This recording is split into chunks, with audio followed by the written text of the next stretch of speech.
اعوذ باللہ من الشیطان الرجیم بسم اللہ الرحمن الرحیم الحمد للہ رب العالمین الصلاة والسلام علی اشرف الخلق محمد وآلہ الطیبین الطاہرین وعجل فرجہم۔ ہماری گفتگو علم رجال میں چل رہی ہے اور آج ہم رجال ابن داؤد کے بارے میں گفتگو کرتے ہیں۔ کہہ رہے ہیں کہ یہ کتاب حضرت تقی الدین الحسن بن علی بن داؤد ہلی کی تالیف ہے جو 647 ہجری میں علامہ ہلی رضوان اللہ تعالی علیہ کی ولادت سے ایک سال پہلے پیدا ہوئے اور پھر 707 ہجری میں انتقال فرمایا۔ حضرت جمال الدین احمد بن طاؤس متوفا، یعنی یہ ہے، یہ اشتباہ ہو رہا ہے، 200 بنا ہوا ہے، جہاں تک میں سمجھ رہا ہوں وہ 600 ہے، اگر مجھے اشتباہ نہیں ہے۔ اور اس کی وجہ یہ ہے کہ جو 647 ہجری میں یہ پیدا ہوئے، 707 میں انتقال فرمایا، تو 273 میں انتقال فرمانے والے کیسے شاگرد ہوں گے؟ تو کہہ رہے ہیں حضرت جمال الدین احمد بن طاؤس 200 یعنی 673 ہجری کے شاگرد رہے، جو 673 ہجری میں جنہوں نے وفات پائی ان کے شاگرد رہے، اور ان کے سامنے کتاب بشرا اور ملاز کو پڑھا، اور آخر میں یہ اقرار کیا کہ اس کتاب کے اکثر مطالب انہی کے ارشادات، انہی کے اشارات اور تحقیقات کا نتیجہ ہے۔ انہوں نے میری تربیت بھی کی ہے، مجھے علم بھی دیا ہے اور مجھ پر احسان بھی کیا ہے۔ اس کے بعد اس کتاب کو نجم الدین جعفر بن الحسن بن یحییٰ المعروف بموقع ہلی رضوان اللہ تعالیٰ علیہ کے سامنے پڑھا اور یہ تصریح کی کہ میں نے ان کے سامنے پڑھا ہے اور انہوں نے میری تربیت کی ہے اور ان کا مجھ پر احسان عظیم ہے،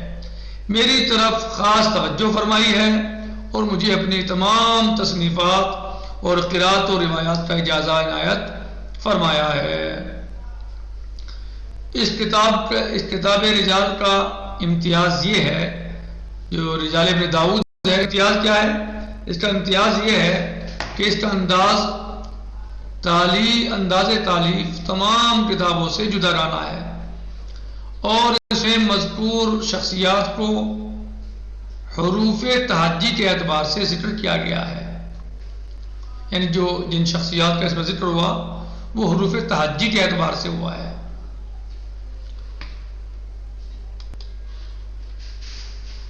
اور اس میں شخصیت اور اس کے آباء و اجداد سب کے ناموں کا لحاظ رکھا گیا ہے۔ اس کتاب میں فہرست شیخ نجاشی، رجال کشی، رجال شیخ ابن غزائری،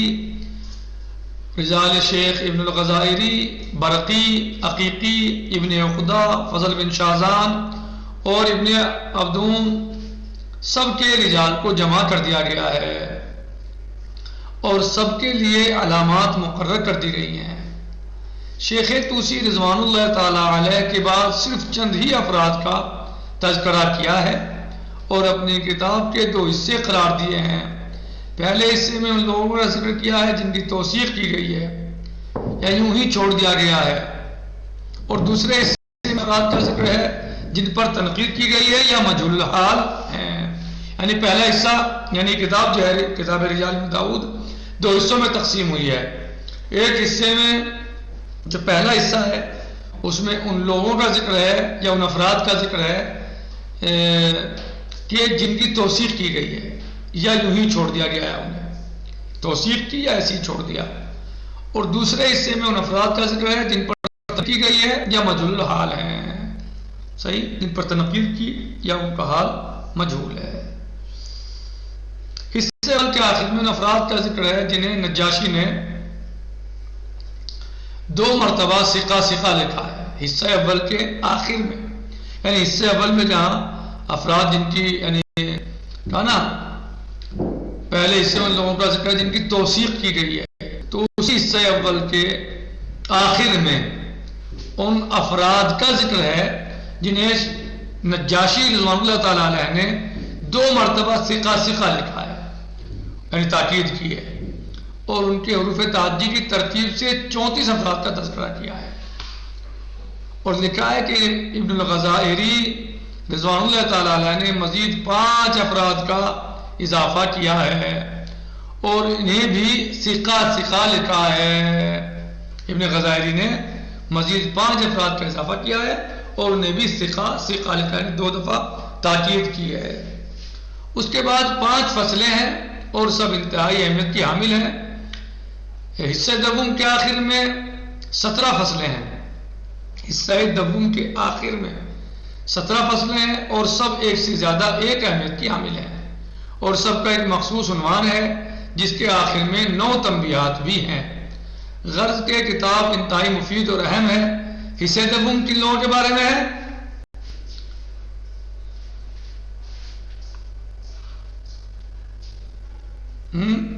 دوسرے حصہ دوم کن کے بارے میں؟ ان افراد کا ذکر ہے جن پر تنقید کی گئی ہے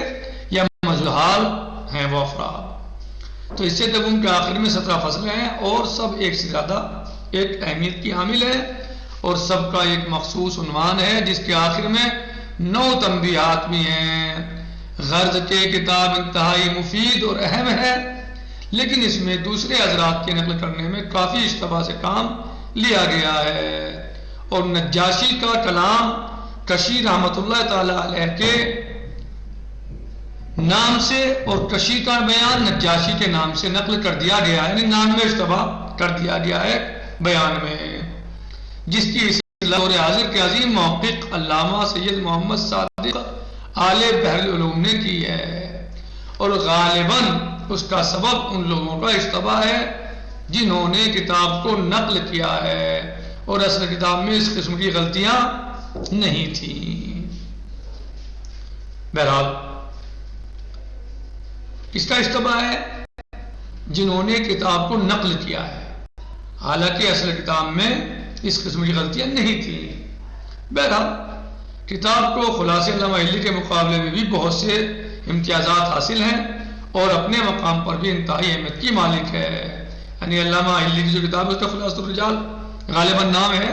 تو کہہ رہے ہیں کہ بہرحال کتاب کو خلاصہ علامہ حلی کے مقابلے میں بھی بہت سے امتیازات حاصل ہیں اور اپنے مقام پر بھی انتہائی اہمیت کی مالک ہے۔ واقعی یہ کتاب جو ہے وہ عظیم کتاب ہے اور اچھی کتاب ہے، رجال میں بہترین کتاب ہے۔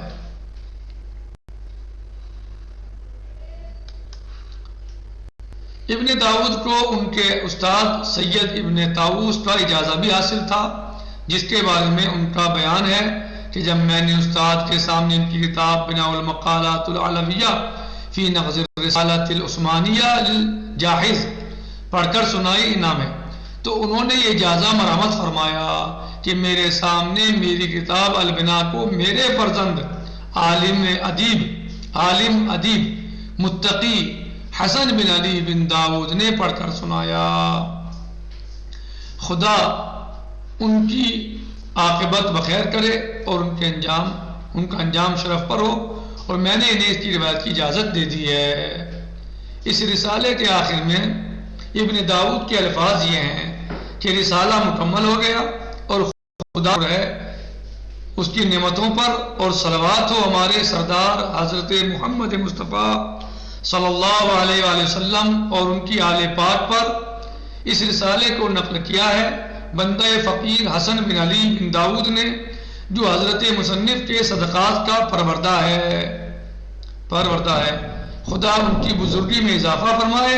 اور انہیں طول حیات کی دولت عنایت فرمائے، اور صلوات و سلام ہو حضرت محمد مصطفیٰ صلی اللہ علیہ وآلہ وسلم اور ان کی آل پر۔ یہ کتاب شوال 665 ہجری میں نقل کی گئی ہے۔ میں سمجھتا ہوں کہ آپ کی یہ